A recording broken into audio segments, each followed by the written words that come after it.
Sri Lanka PM resigns amid economic crash and starvation, MP shot himself.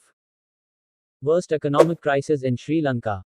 The terrible crisis in Sri Lanka led to no food for people, a lack of basic necessities such as fuel, rice, and sugar, no milk for babies, and depletion of all essential provisions, which has triggered protests across the Sri Lanka nation. Mahinda Rajapaksa forced to resign.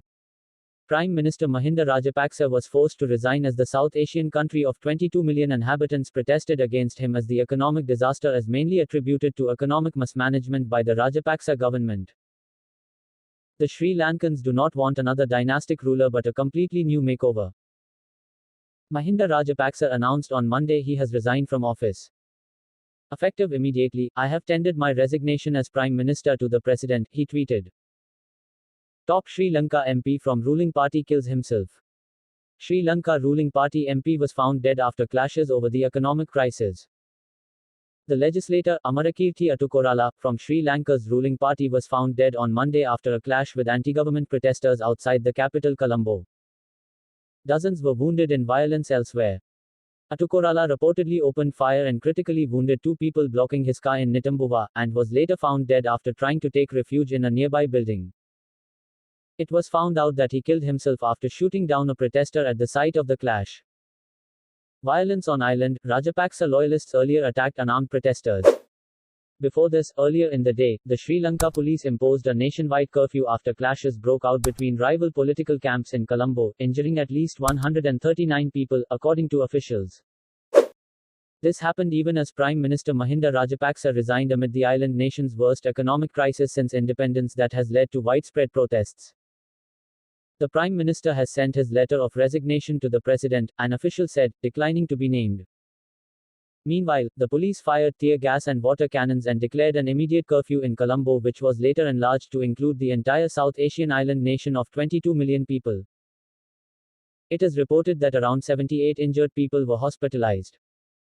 Officials also reported that the army riot squad was called in to reinforce police. Soldiers have been deployed throughout the crisis to cover deliveries of fuel and other essentials, but until now not to prevent clashes. Many Rajapaksa loyalists attacked unarmed protesters camping outside the president's office at the seafront golf face promenade in downtown Colombo since April 9, AFP reporters said, and this probably aggravated the situation further.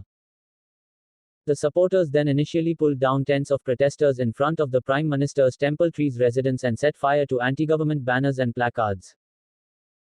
They then marched to the nearby promenade and began eradicating other tents set up by the Go to Go Home campaign that demands the president step down. We were hit, the media were hit, women and children were hit, one witness told AFP, requesting to be anonymous. Strongly condemn the violent acts taking place by those inciting and participating, irrespective of political allegiances. Violence won't solve the current problems, President Rajapaksa tweeted. What led to the economic crisis? The 2019 to 2022 Sri Lanka economic crisis, presently affecting the island nation of Sri Lanka, is mainly attributed to economic mismanagement by its incumbent government. It has led to unparalleled levels of inflation, near depletion of foreign exchange reserves, shortages of medical supplies, and price increases in basic commodities. The Easter bombings in 2019 had a negative impact on the economy and on tourism as Sri Lanka, the island's main source of income, came from tourism. On the 21st of April 2019, Easter Sunday, 3 churches in Sri Lanka and 3 luxury hotels in the commercial capital, Colombo, were targeted in a series of coordinated Islamist terrorist suicide bombings. Later that day, there were smaller explosions at a housing complex in Dematagoda and a guest house in Dahiwala.